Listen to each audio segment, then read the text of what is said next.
A story spanning through generations of struggle. They organized and testified and rallied and marched and fought. Broken barriers becoming new inspirations. Gabrielle, through her, I'm able to show that she's extremely confident, that her hair is what makes her special. And a legacy to honor into the future. Scripps News reports the story of Black women in America. Black women, they are so often the backbone of their community in a country that has historically mistreated and disrespected them. It's a story of struggle, but it is also a story of success. This half hour, we are flipping the script on the story of Black women in America. We will honor the past and celebrate the present. You will hear directly from these four women. Karine Jean-Pierre, the White House press secretary, the first Black person in the role. Kimberlé Crenshaw, who has more titles than we can list, among them the co-author of #SayHerName, Black Women's Stories of Police Violence and Public Silence. Latosha Brown will join me here in Atlanta. She is co-founder of Black Voters Matter. And Piphus is with us. She's the first Black woman puppeteer in the history of Sesame Street. Our first guest is Kimberlé Crenshaw, and if there were a Mount Rushmore of scholars on civil rights, she'd be on it. Her work focuses a lot on race, racism, the law, and Black feminist legal theory. She co-founded the African American Policy Forum and is now its executive director. And she co-authored the book #SayHerName, Black Women's Stories of Police Violence and Public Silence. Thank you so much for joining us. And I just have to say off the top here that we're talking about the story of Black women in America. So we have to acknowledge that we are barely going to scratch the surface of a discussion here, but we're gonna try anyway. And you know, when you think of Black women in America, what goes through your mind? Well, what goes through my mind, first of all, is the fact that if there really is a group of women who could say that they are the mothers of America, it's Black women. The wealth of America literally was birthed by Black women, the wealth in property, in people. And the reality of the matter is that to be used in that way, to be the source of property and wealth, there had to be an ideology that was created around Black women that said that they were just for breeding, that said that they weren't attached to their children, that said that they weren't good mothers, that treated them just like livestock was treated. And we've never really dealt with that. And most importantly, you can see it in the way that the relationship between Black women and their children is often compromised. Black women are most likely than any other mothers to see their children ripped away from them. And Black women among women are the most likely women to be killed by the police. And many times the killing of Black women by police happens in the company of their children, infant children. African American women are a third of all the women killed by the police, and they're less than 10% of the population. They are the only race gender group in which the majority are unarmed when they are killed. But most people don't know about this because the framework for anti-Black police violence is pretty much male-centered. And that's an important issue. I always have to reinforce that we need to pay more attention to anti-Black police violence. That was the entire impetus behind the Say Her Name book, so that people could be made aware of the actual stories of Black women who were killed driving while Black, having a mental disability while Black, calling for help while Black. These are real stories of real women, just like you and me, who had an encounter with the police and they did not survive it. You mentioned intersectionality being core here. Critical race theory, that is a term that you coined. And as you talk about teaching and the learning, of course, we know at this point the political discourse around the very things that you've coined, the research that you've done, the things that you have taught. What do you make of how some would argue the things that you are teaching, how they're being twisted perhaps by political discourse at this point? Well, I do first acknowledge that this is in the course of history.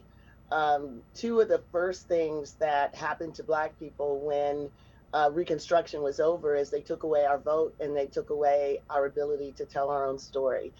Attacks on education, attacks on literacy, attacks on concepts that draw attention to the continuing dimensions of racial inequality and in particular anti-Black racism.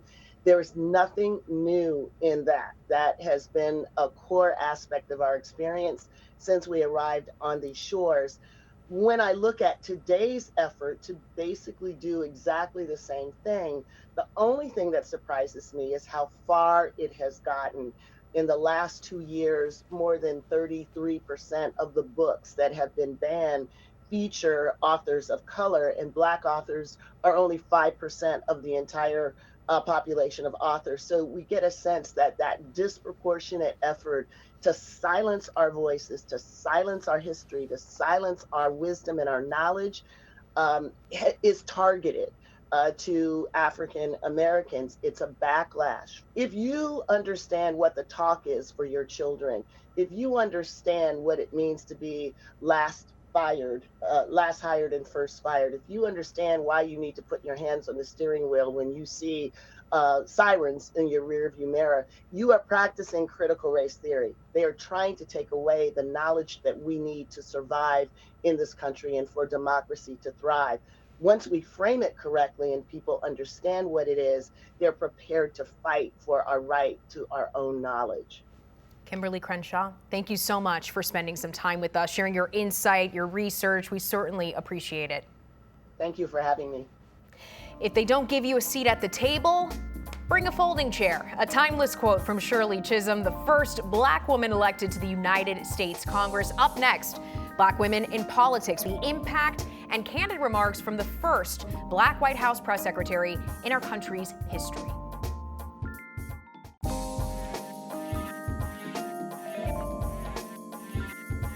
Welcome back. Most of us know women have had the right to vote for more than 100 years now when the 19th Amendment was ratified. But did you know that is not entirely true? States still had laws designed to keep Black people from the polls, like poll taxes, for example. Now today, women are still vastly underrepresented in government, especially Black women. There is some progress, but it's fair to say it's just not happening quickly enough. And what is the experience for a Black woman in a position of power in Washington? We asked the first Black White House press secretary, Karine Jean-Pierre. I meet people every day who say that me being at the podium matters to them. It moves them. It makes them feel like they are being seen. And I think that for me is the beauty of being here, the beauty of working for this administration, the beauty of working for this president. I hope that young women, and not just young women, young boys out there who have dreams and believe that they want to make a change, make a difference, or want to see how do I get to the White House, or how I get to a position like mine. I hope that I can encourage that I can truly make folks understand and see that their dreams can come true, or if they work hard enough, they can get to the highest levels of the highs as whatever it is that they want to accomplish. Let's talk more about the role of Black women in American politics. Latosha Brown is the co-founder of Black Voters Matter. She's here in Atlanta with me. Thank you so much for joining us for this conversation. Black women are said to be the most loyal Democrats, if you will. And we have this quote that I wanted to pull up because the San Francisco Chronicle put it like this. They said, quote, "It's safe to say that if it wasn't for Black female voters, President Joe Biden wouldn't be in office." Just fact here, 93% of Black women supported Joe Biden. How would you assess the president's performance when it comes to civil rights at this point? I think I'm glad to hear that statement. I think that President Biden has actually done a good job around civil rights. I'm very happy about our vice president, Kamala Harris, who happens to be an African-American woman. I think that there's a lot of things that we still need to make sure happens, particularly like the Voting Rights Act. We really need to make sure that we are strengthening voting rights in this country. That's one of the biggest pieces. I push back on this whole notion that Black women voters just are Democrats, because while we vote towards the Democratic Party, what we're really voting for is ourselves. We're really voting for ourselves and our community and the things that we care about. And the party that brings the agenda that actually is more in alignment with that, that's who we're going to support. One of the pieces that Black voters in particular were very concerned about in the last election cycle was centered around criminal justice reform. Remember, we came right off the heels of the George Floyd uprising, and people wanted to see something different. And I think that that is still something that has to be considered as well. I also think when we're talking about reproductive rights, when we're talking about a woman's right to actually own her body, a woman's right to make a decision about her body, that is something that we've actually seen the Republicans literally attack. And this is something that we've actually seen Biden, who has been, I think he's been a stalwart in terms of supporting that, but we actually have to see some stronger legislation, since now we have Roe versus Wade has essentially been stripped. And so we've got to make sure that we have a president that is in place and in office that at the very least understands individual rights and why people really should have civil rights to protect them. You know, so far we've seen that support amongst, I would say, the Black community as a whole has waned just a bit when it comes to President Biden. That's part of the conversation right now.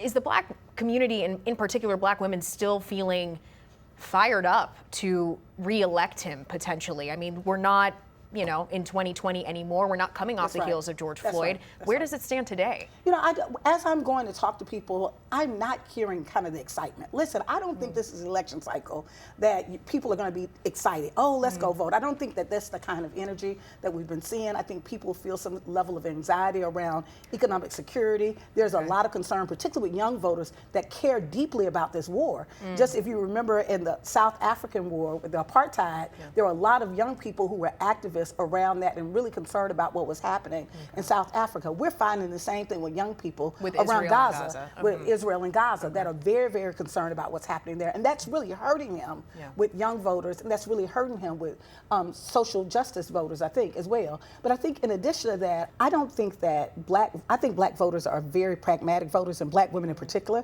We have not had the luxury in this process of always voting for people that we're excited about. Like, imagine that, right? And so I don't think that this is an election about what the excitement is going to be, an emotional election around we've got to be excited. I think it's going to be, are we going to be ignited? And I think what's going to ignite us is, I don't think that it's going to be centered around the political candidates or the parties. It's going to be centered around us centering ourselves. Like we've got an experience with both presidents being in office who actually supported policy that was more in alignment with the policy that we want. I think it's a clear choice. More about the personal choice. Just make that tie-in. Right. Wow. Latosha, thank you so much for joining us to unpack this. We certainly appreciate your time. Thank you. Up next, making history on Sesame Street, the show's first Black female puppeteer joins me. You do not want to miss this. Working on Sesame Street is literally like walking into a dream. Megan Piphus' piece's dream took shape in Lincoln Heights.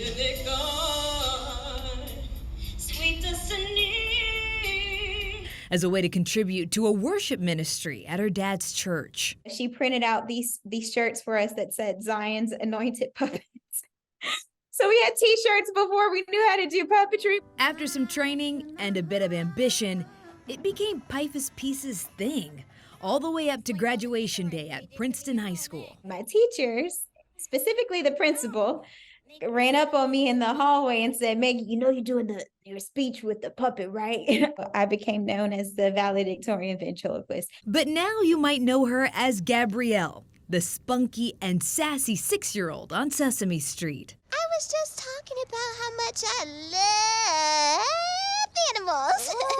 Gabrielle is super confident in who she is, and she loves her community and everyone in it. But also what's special about Gabrielle is that she's a Black girl. So that means that she has a different experience of her world on Sesame Street. Whether it's talking to friends about the family mac and cheese recipe or recounting the trying process of wash day, Piphus' Piece is allowing little Black girls to see more of themselves in a popular TV show. I'm Jasmine Stiles for Scripps News.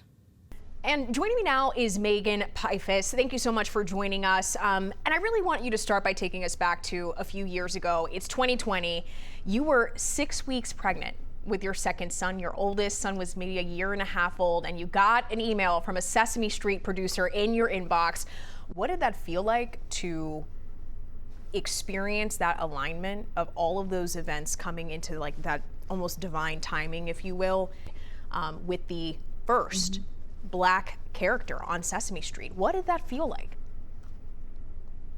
It was incredibly rewarding to get such an opportunity, but I was also grateful because it gave me an opportunity to be part of the conversation and be part of the change, especially, in the pandemic where, we're kind of isolated, and then I'm also pregnant. So I felt even more isolated. I was able to have really an international platform to contribute to social justice and also create content that I knew I would need as a Black mother of two young sons. I mean, let's dig into that a little bit more, because I was going to ask if any of these lessons that you've, bestowed into each character, basically, that you have been able to play over the years, if some of those lessons have almost healed you in a way, and you say that that was something that it's like you're building up these lessons for you and your own sons, but even on a personal level, like for example, I saw the clip of Gabrielle getting her hair washed on Sesame Street, and I was crying. I was so moved, things like that. I mean, talk a little bit more about that aspect. You went right to the example that I was going to use. There wasn't a dry eye on set that day. It was a beautiful moment of recognizing the beauty of our heritage and who we are, and also the uniqueness and special moments that it gives us with family. It's not just hair, it's part of our culture. And especially as a little Black girl, there was hours dedicated to me getting my hair done. And as a kid, I was ashamed of the amount of time that it took. I was ashamed of what my hair could do. But Gabrielle, through her, I'm able to show that she's extremely confident. Her hair is what makes her special. And she confidently shows Abby and Elmo what it's like to go through wash day, what co-wash is, what detangling is, and how many styles that she can do with her hair. And I'm grateful that I get to create the content that I needed as a child to appreciate, that I can do this one day and then be straight the next day. Yes, variety and range. We love to see it and appreciate it. I mean, seriously, it really took me back, just like you said. It's about the connection with family, and whether it was my mom or my dad doing my hair, braiding my hair. I mean, it was so profound to see that. So, I mean, thank you for being able to do that and bring that to life on Sesame Street. And speaking of family, another thing that really stuck out to me with your story is that your mom supported you from the start. I mean, she got you VHS tapes from the library when the moment that you told her, this is what I want to do, and you described watching them over and over. Could you see yourself doing this as a career at that age? I mean, did you just know? I just knew that I loved it and I wanted to learn puppetry so that I could share with others the magic. I remember the first time that I saw women puppeteers performing with their characters, and they sung songs and they told stories, and I was just glued to them. And I said, I want to make others feel that same way. And so my mom was incredibly supportive. I had already had a toy puppet, but I had never really tried actual puppetry. So we got a ventriloquist doll, we got VHS tapes, and I just started building characters. And one of the first characters I built was Baby Junebug out of one of the old puppets that I already had. Oh yeah, did somebody say Baby Junebug? Oh my gosh! Wait! It is so nice to meet you. I've been watching your content. This is like an honor. Yeah, I was just asleep down there. Oh, it's an honor to meet you too. I was just asleep down there, and then I heard her saying my name, and I said, okay, maybe it's a good time for me to get on TV. Hey, Mama! Say hi to your mom. Wait, tell the viewers who you are. Give a little more background, Junebug. Yeah, I'm Baby Junebug. I'm Megan's best friend. Well, I'm probably her only friend. Okay, all right, Junebug. Oh, All right, see y'all later. What a treat. See, you said that's enough of that. That's enough of that. Oh my goodness. So this character, Junebug, this is an OG. I didn't know that. So I've been performing with him since I was about 12 years old. So I learned that I wanted a character that could really connect to the kids that I was performing for in Cincinnati. And so I was performing for a lot of young kids from really 2 years old to 8 years old, and I was able to storytell and teach different lessons through Junebug. Wow, I'm sorry, I'm like still taking that in, because when I tell you folks that I have been watching Megan, I have been watching every single character. I'm like such a fan of Junebug, so I'm like a little shook right now. Okay, well, that's incredible just to hear how far back that character goes and how, you know, you've been able to keep up with it. As your professional career has really taken off, what does that spark in your mind? Where do you go when you think about being the first? Yeah, I think it was a pivotal moment because I knew that by my presence in the room, I would be able to not only inspire more people of color, women of color to become puppeteers, but it also shows that our value of being in the room. So since I've joined, Sesame Street has hired maybe 4 to 5 other Black performers, and you see the value of diversity of thought, of culture, and also a skin color because it's a part of what makes us different. There are many parts of us that are the same, but there's a uniqueness to being a Black American and a different experience. And I'm just glad that it's represented. Megan Piphus, thank you so much for your time. You are a trailblazer and an icon. Thank you so much for sharing your story with us. We appreciate it. Thank you so much for having me. And thank you for joining us for this Black History Month edition of Scripps News Reports, from politics to pop culture and every conceivable space in between. The role of Black women in our country is deep and often overlooked. This half hour, we hope we've helped the effort to change that at least a bit. Our Black mothers and sisters, they deserve nothing less. I'm Lauren Magarino reporting from Atlanta.